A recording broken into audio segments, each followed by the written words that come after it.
What causes you the most stress in your hiring process? If you are like 67% of the leaders in my recent poll, it is the time that it takes to interview candidates. And today we're going to talk about how to strengthen communication and create clarity and build a hiring process that protects your time, the time that you have to dedicate toward your team, and also the your energy as that your energy level during when you're leading. From my poll, 67% of leaders said that their biggest frustration during hiring and interviewing is that the time spent interviewing candidates. And in the work that I do, the root cause of the challenges that I tend to see always comes back to communication and or a rushed process, so rushed decisions. And in this video, I'm going to go over today. I'll share a high level overview of what an ideal hiring process actually looks like, some of the common challenges that can slow the process and cause candidates to fall out, sometimes resulting in, or often resulting in, delays in the interview process, and sometimes having to start the process completely over again. I'll share just a couple of examples and also some tools that you can start using today to help you bring more clarity and confidence to your hiring decisions. My name is Amy Miller. I have spent over a decade recruiting for commercial roles in med device and biotech. I also am trained in industrial and organizational psychology, which focuses on understanding and improving how individuals and leaders perform at work and working to improve overall organizational effectiveness. One key takeaway that I want to share from the top, because this will help you in the hiring process, but also anywhere in your life that you can learn and apply this concept personally and professionally, whatever your goals you're currently working on. And that is that anytime a decision is based on fear, it will always take you further from where you want to be. So how this shows up in the hiring process is if any element of fear is fueling your decision making, well, this can lead to moving the wrong candidate, a misaligned candidate far along in the process, and spending a lot of your valuable time in the interview process with a candidate that was never going to be a fit to begin with. And then it can, of course, sometimes look like ultimately making a bad hire. And when you learn to better listen to and heed your intuition, then your instincts can inform your next direction. And then, of course, you want to apply logic as well, but you don't want to discount your intuition in the hiring process. And this is going to help you make more of the right hires faster and with less stress. All right, so let's I'll share just a couple of examples of leading with fear in the hiring process. Sometimes we make a bad hire. I've worked with leaders that, sometimes we make a good hire, sometimes we occasionally have bad hires, and there can be some additional added stress there, pressure to make the right hire. And then, so sometimes this fear can impact the candidate profile that you're looking for, which can impact the process. And sometimes I've heard managers often share with me, leaders often share that they had something in their gut told them that this was maybe not the right candidate for the role, but they moved forward anyway. So these are just some common examples that I see during the hiring process where we're leading by fear and we're ignoring our instincts. So how can you start paying closer attention to your instincts, to your intuition? I'm going to share a simple framework. It's an acronym, and it's very similar to the STAR format. So as a leader, you likely like to have candidates answer their interview questions with the STAR format. So situation, what was the situation? What was the task? What was the action? And what was the result? And so it's very similar, but I want you to add emotion. So so this is a self-reflection exercise, and you can use this in the hiring process, and you can use this elsewhere in your life as well. But how you can apply this framework to help you start making better decisions, improve decisions in your hiring process, is to consider two past hires, a strong hire and a hire that didn't work out. And I want you to think about the situation. What was the situation around needing to fill that role, and how were you feeling? What was your emotional state? Where was your focus emotionally? What were you focused on? That's what I want you to think about. And then what were your actions during that process? And then what was the result? And then how did you feel after? And this self reflection exercise, I encourage you to take yourself through it with a positive hiring experience and an undesired outcome hiring experience to help demonstrate that your intuition and which shows up through your emotions, uh, guides when you follow it can lead to positive results. So try it out. Come back to the video, leave a comment, let me know how it worked out for you, and let me know your thoughts. Um, but this process reveals whether your past decisions were based on clarity or if they were maybe based on pressure, whether you moved forward because it felt truly aligned or because it felt urgent. So again, some pressure, some fear there.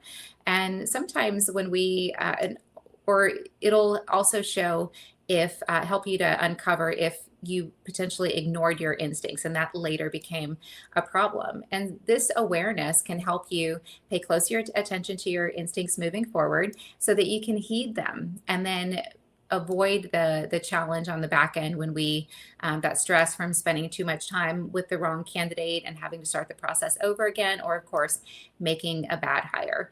And why is this so important? What is the real cost of making a bad hire? It's a lot more than the opportunity cost really add up. And this is where the cost of a bad hire really escalates, because it's not just the maybe 30% of the annual salary. With sales hires, quota carrying hires, you've got the lost revenue, you've got the ramp up time, and then once you realize, okay, we made a bad hire, it takes time to exit that employee out of the organization, during which that time you're still paying benefits and salary. And then there's potential damage to the brand, the customer accounts. There's additional burnout because now you've got to cover for that loss as a leader. And likely there's some disruption on the team. So we want to avoid all of these challenges. And by paying closer attention to your intuition, it'll help probably a lot more than you realize. And one step that's really important in aligning the ideal hiring process at the start is the story that you tell. And you want to be very clear and specific with the story of the role, the company culture, and what you're looking for in your ideal profile and why. And setting those expectations as clearly as possible with your candidates is going to help the candidates learn whether it makes sense for them to move forward. And so anytime details are unclear, this is I've seen it. I don't want to say likely, but it does often lead to turnover or, lower retention rates. Because if what the actual role is or the expectations change after the candidate comes on board, well, they could learn, okay, this is not exactly what I thought it was going to be, and then they're looking again. And so that's a lot of time and money invested in a candidate that, if we were very clear in our story about the role, the day-to-day, the expectations, what we're looking for as a hiring manager and why, well, then you can attract more of the right candidates from the start. And this is going to then protect your time as you go throughout the process. And then you will be less stressed and less frustrated. So I like to think of it as what I call the 3 C's: clear, concise, and compelling. So think about it. The stories that we tell, the movies that we watch, the books that we read, we are drawn to those messages based on the story. And just as a leader, you learn about the candidate from their story. And if that story is compelling, it's interesting to you, it's likely compelling because it fits your role. But if the candidate is not clear and concise in sharing their story, well, this can later result in challenges. You could move the candidate forward and then later learn something's not quite accurate about their story. Well, the candidate and the recruiter need the same thing from you as a leader. So sometimes I've worked with leaders in the past where they are wide open. They'll even say that I'm pretty wide open as far as the candidate profile. They could have this background, they could have that background, as long as they have sales performance, I can teach the space. And this always signals a flag for me, because as a recruiter, you're going to be spending time wading through a very very large candidate pool. And so you're going to be spending a lot of time on candidates that are potentially not a fit. Whereas if as a leader, you can be very specific, this is my exact perfect candidate, this is what I'm looking for, and this is why. Well, then the recruiter has an actual target to search for. And then they can share that story with the candidate, and that's going to later save you time.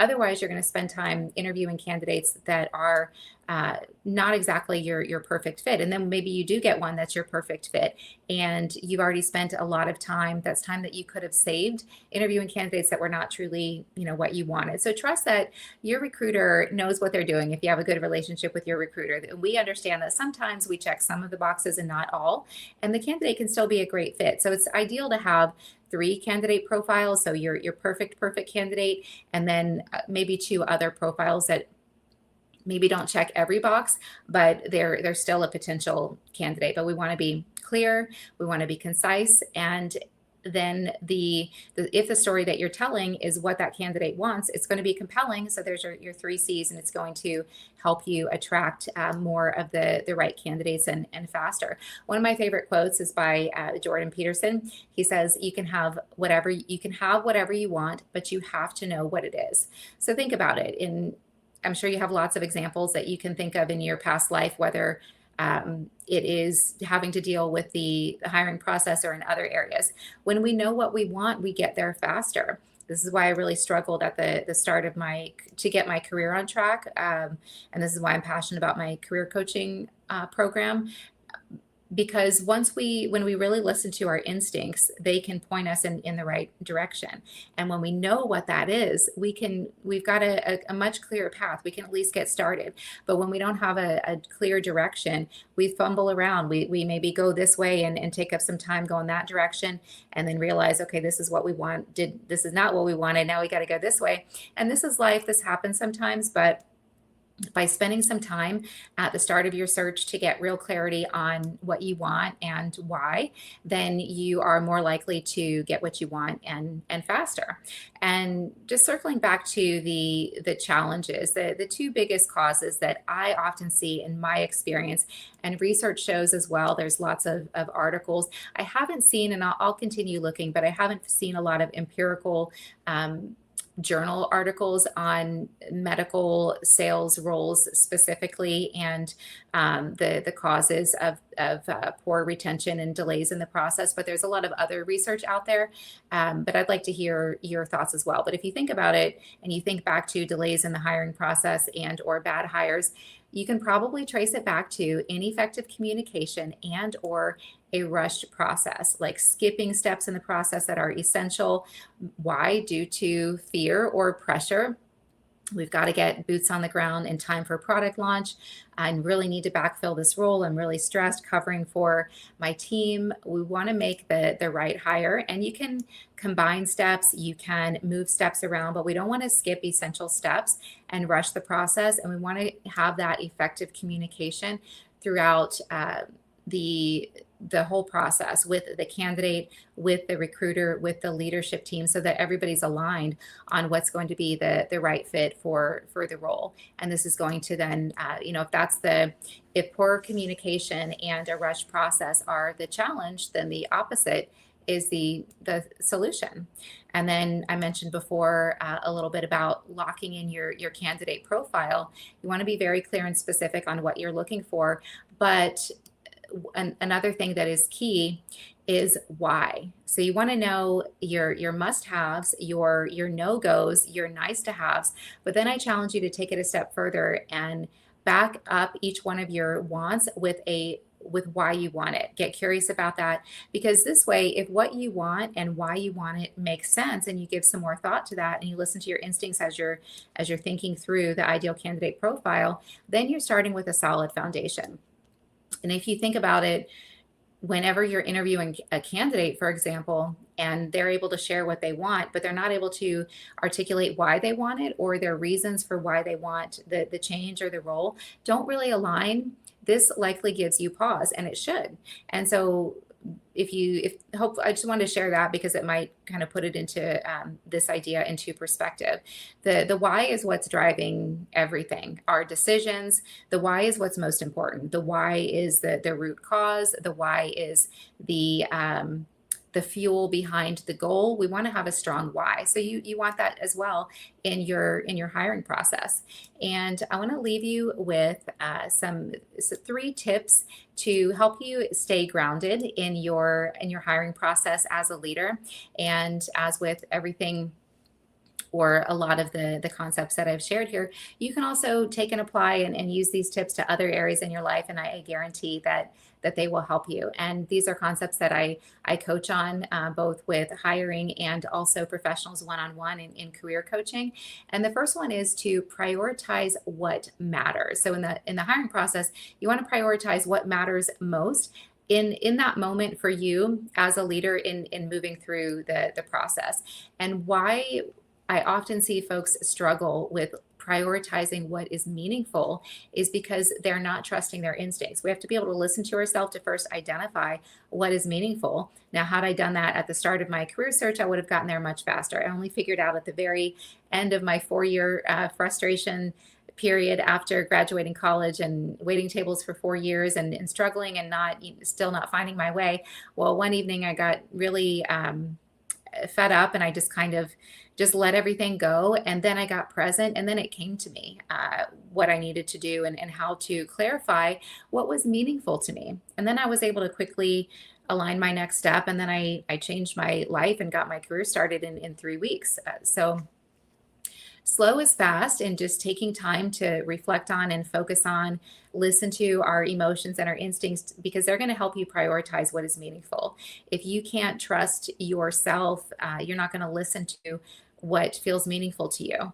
And then you're not going to take a step in that direction. A lot of times leaders, because you all are nice people and you want to treat people well, which is likely part of the reason that you are in the role that you're in.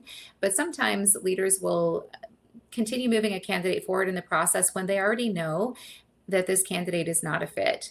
And this is not a good use of you're not prioritizing what is meaningful here. So that's just an example.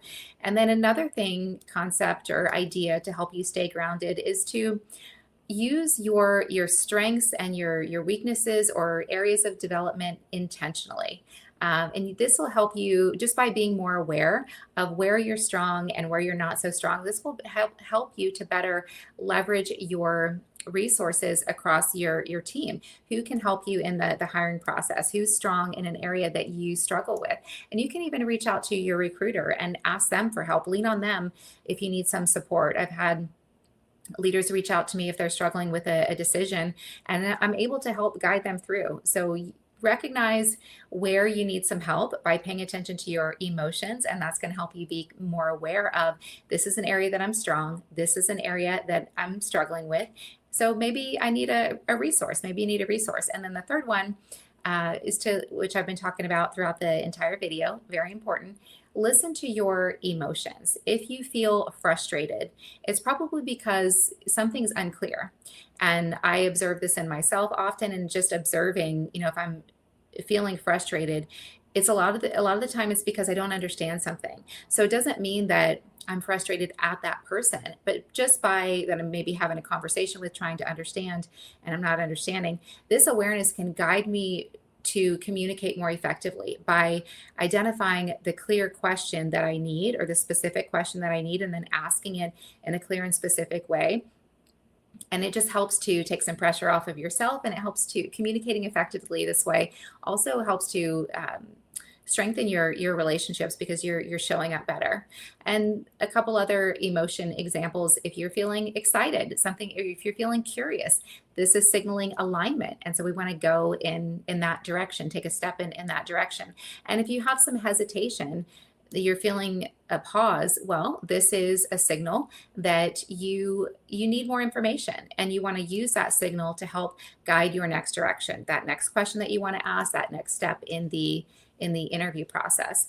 And these are challenges and solutions that I help with. You're welcome to reach out, book a call on my calendar if you're interested in learning about corporate coaching or workshops or consulting on your hiring process. You can also check out my hiring masterclass that I recently launched. Just this week, I launched it. The link for that is in the description. And then there's, of course, more information on my website. And I am wishing everybody a happy Thanksgiving, and I'll see you in the next one.